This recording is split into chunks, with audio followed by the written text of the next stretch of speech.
محفوظ کیا، جس کو زمانہ آج بھی ایوب علیہ السلام کے نام سے پہچانتا ہے۔ حضرت ایوب علیہ السلام بہت مالدار، خوبصورت، اپنے قبیلے کے سردار اور نہایت عبادت گزار تھے۔ آپ کے 7 بیٹے اور 7 بیٹیاں ہوا کرتی تھی۔ آپ کی عزت و مرتبے کا عالم یہ تھا کہ رستے سے جہاں سے آپ گزرتے تھے لوگ کھڑے ہو کے آپ کا استقبال کیا کرتے تھے۔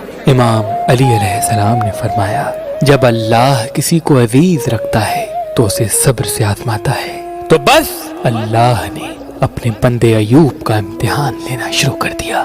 حضرت ایوب علیہ السلام کی ساری اولاد مر گئی اور ساری دولت ختم ہو گئی، اور اس کے ساتھ ساتھ اللہ نے ایوب کو ایسی بیماری دی تھی جس میں ایوب علیہ السلام کا گوشت گلنے لگا، یہاں تک کہ ہڈیاں تک آشنا ہونے لگی۔ بس دنیا نے اپنا روپ بدلنا شروع کر دیا۔ وہ لوگ جو ایوب علیہ السلام کی عزت کیا کرتے تھے، کھڑے ہو کے استقبال کرتے تھے، وہ لوگ حضرت ایوب علیہ السلام کی توہین کرنے لگے، یہ کہنے لگے کہ اللہ اس سے ناراض ہے، اللہ کا عذاب ہے ایوب پر، یہ کوئی نبی نہیں بلکہ ایک بے انتہا گناہگار انسان ہے۔ یہاں تک کہ ایوب علیہ السلام سے کوئی بات تک نہیں کرتا تھا۔ اللہ کا نیک نبی مطمئن رہا اور مسلسل اللہ کا ذکر، اللہ کا شکر کرتا رہا۔ لوگوں نے یہ فیصلہ کیا کہ جو بیماری ایوب کو ہے، ایسا نہ ہو کہ ہمارے بچوں کو ہو جائے، اٹھاؤ ایوب کو، اسے ہمارے محلے میں رہنے کا کوئی حق نہیں۔ بس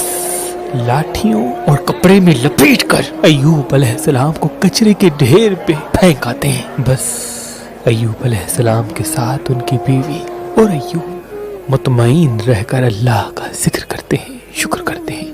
جب کھانے کے لیے کچھ نہ بچا تو ایوب علیہ السلام کی زوجہ لوگوں کے گھروں میں جا کر کام کیا کرتی تھی، وہ جو تھوڑی سی اجرت ملتی تھی اس میں سے حضرت ایوب علیہ السلام کا علاج کراتی تھی۔ لیکن ایوب علیہ السلام اللہ کے ذکر و شکر میں مصروف رہے۔ تاریخ میں لکھا 12 ماہ یا 18 ماہ مسلسل ایوب علیہ السلام کی بیماری بڑھتی رہی۔ ایک دن آپ کی زوجہ نے کہا، اے اللہ کے نبی، آپ اللہ سے دعا کیوں نہیں کرتے کہ اللہ آپ کو شفا عطا کرے؟ حضرت ایوب نے مسکرا کے کہا، مجھے یہ بتاؤ ہم نے خوشحالی میں کتنے برس گزارے؟ ان کی بیوی نے کہا کہ تقریباً 80 سال۔ تو آپ رونے لگے اور کہا، 80 سال تک خوشحال رہے تو خوش تھے، ابھی 1 سال سے اللہ نے امتحان لیا تو میں ہمت کو ختم کر دوں؟ جب تک اللہ اپنے بندے کو آزمانا چاہے میں امتحان دوں گا۔ یہاں تک کہ حضرت ایوب علیہ السلام کے جو جسم پہ زخم ہوا کرتے تھے اس میں کیڑے پڑ گئے، اگر کوئی کیڑا گر جاتا تھا ایوب علیہ السلام اس کو اٹھا کے اپنے جسم پہ رکھ دیتے تھے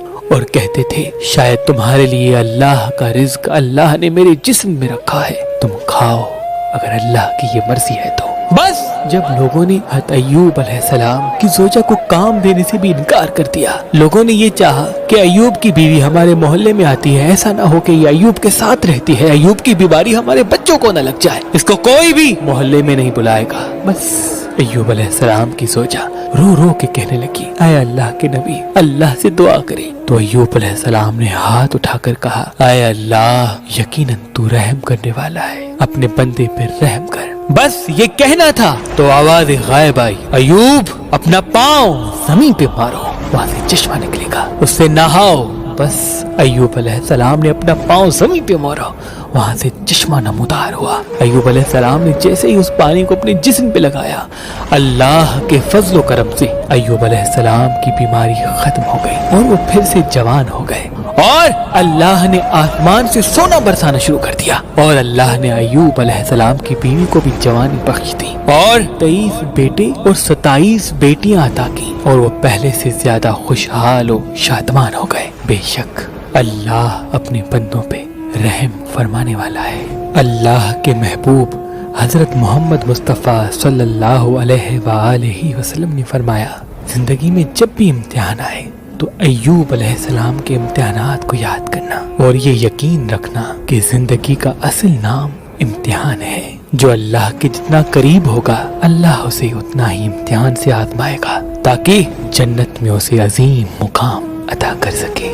بے شک وہ عدل فرمانے والا ہے، وہ عدل فرمانے والا ہے۔ کتنا کریم ہے وہ اللہ جس نے انسان کو دماغ جیسی عظیم نعمت عطا کی، لیکن افسوس کچھ گناہوں کی وجہ سے اور کن عادتوں کی وجہ سے انسان اپنے دماغ کی طاقت سے محروم ہونے لگتا ہے اور اپنے آپ میں ہی الجھ جاتا ہے، اور وہ انسان کی پہچان نہیں کر پاتا۔ کاروبار کے وقت یا شادی کے وقت صحیح انسان کا انتخاب نہیں کر پاتا۔ تبھی اللہ نے اس زمین پہ کچھ نعمتیں ایسی بھی پیدا کی جن سے انسان اپنی دماغ کی طاقت کو اپنا سکتا ہے، کسی بھی انسان کا اصل روپ ایک جھلک میں دیکھ سکتا ہے، اور ان عظیم نعمتوں میں سے ایک نعمت نیلم پتھر ہے۔ اللہ کے ولی حضرت شاہ شمس تبریز نے فرمایا کہ نیلم پہننے والے کے سامنے انسان کے چہرے واضح ہونے لگتے ہیں، وہ ایک جھلک میں انسان کو پہچاننے لگتا ہے کہ کون صحیح دوست ہے